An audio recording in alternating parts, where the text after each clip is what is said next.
Mega డిఎస్సిలో జరిగిన అవినీతి అక్రమాలపై గత 4 రోజుల నుంచి రాష్ట్ర వ్యాప్తంగా ఆహ్, దీక్ష కార్యక్రమం చేపడుతున్నారు. అయితే ఈరోజు చివరి రోజున నిరసన కార్యక్రమం చేస్తుంటే పోలీసులు వైఎస్ఆర్‌సీపీ శ్రేణులు మొత్తం జిఎస్ఎల్ మెడికల్ ఇన్స్టిట్యూషన్స్ మరియు కిమ్యూ ఇంటర్నేషనల్ యూనివర్సిటీ భాగస్వామ్యంతో ఇండియన్ అలైన్డ్ ఎంబీబీఎస్ కోర్స్ అడ్మిషన్లు అందిస్తోంది నియో. అడ్డుకోవడం జరిగింది. దీంతో ఇక్కడ ఉదయగిరిలో టెన్షన్ వాతావరణం అయితే ఏర్పడింది. ప్రస్తుతం మనతో మాట్లాడేందుకు ఉదయగిరి నియోజకవర్గ వైఎస్ఆర్‌సీపీ ఇన్ఛార్జి రాజగోపాల్ రెడ్డి మనతో ఉన్నారా? ఇంత మాట్లాడదాం.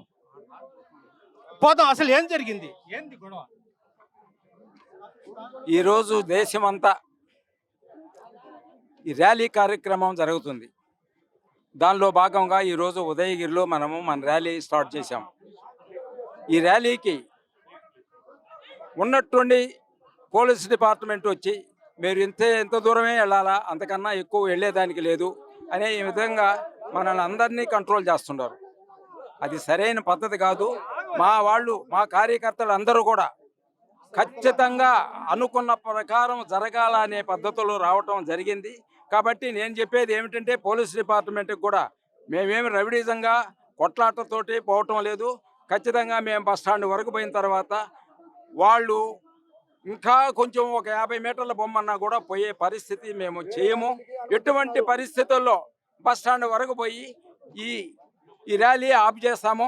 వాళ్ళకు కూడా ఇబ్బంది లేకుండా చేస్తామని మీకు అందరికీ తెలియజేస్తుండా. ప్రధానంగా దీని వెనకాల ఏమైనా రాజకీయ కక్ష ఉందంటారా? ప్రధానంగా అంటే డిఎస్సి కార్యక్రమంలో ఇప్పుడు గవర్నమెంట్లో జరిగింది భయంకరమైన తప్పు జరిగింది.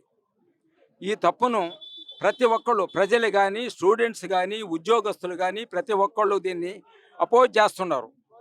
ఈ కార్యక్రమము చాలా భయంకరమైన పద్ధతిలో జరిగింది. అంటే నాకు తెలిసినంత వరకు నేను చెప్తున్నాను, టీచర్ పోస్టులు అంటే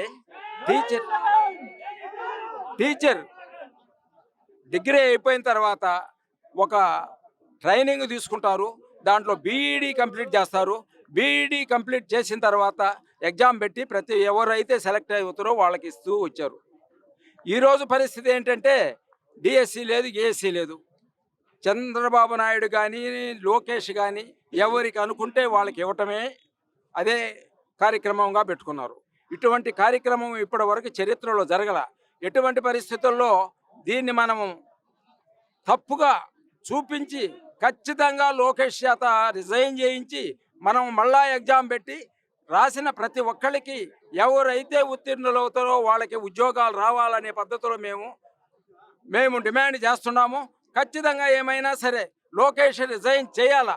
చేయకపోతే వాళ్ళ నాన్న సీఎం అని నేను కంటిన్యూ చేయగలను, నా ఉద్యోగానికి ఏమాత్రం డోకా లేదనే పద్ధతిలో ఆ వ్యక్తి ఉంటున్నాడు. అది కరెక్ట్ అయిన పద్ధతి కాదు. ఎటువంటి పరిస్థితుల్లో లోకేష్ రిజైన్ చేయాలా, చేసి మళ్ళా ఎగ్జామ్ పెట్టేసి ఎవరైతే ర్యాంకులు వస్తాయో వాళ్ళకు ఉద్యోగాలు ఖచ్చితంగా ఇవ్వాలని మేము డిమాండ్ చేస్తున్నాం.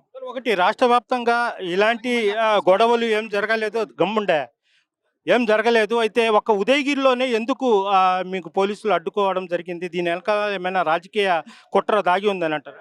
ఇక్కడ ప్రతి విషయంలో రాజకీయ కుట్ర అనేది ఉంది. ఎటువంటి పరిస్థితుల్లో ఇది సాఫీగా జరిగే పద్ధతులు కాదు.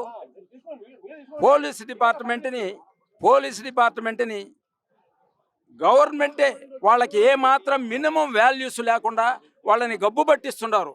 ఇదే పద్ధతి రేపు మన గవర్నమెంట్ వస్తే మనం మాత్రం ఎవరిని టచ్ చేయబడలే. ఖచ్చితంగా పోలీసు వాళ్ళ చేతనే వాళ్ళకి అందరికీ మనకు జరిగిన అన్యాయాన్ని వాళ్ళ ద్వారానే నడిపిస్తామని మీకు అందరికీ తెలియజేస్తుండా. వైఎస్ఆర్సీపీ మొత్తం శాంతియుతంగా చేస్తుంటే కూడా ఇక్కడ పెద్ద ఎత్తున పోలీసులు అడ్డుకుంటున్నట్టు కూడా వైఎస్ఆర్సీపీ శ్రేణులతో చెప్తున్నారు. వీడియో జర్నలిస్ట్ అల్తాఫ్తో గయాజ్, ఆర్టీవీ, ఉదయగిరి నుంచి.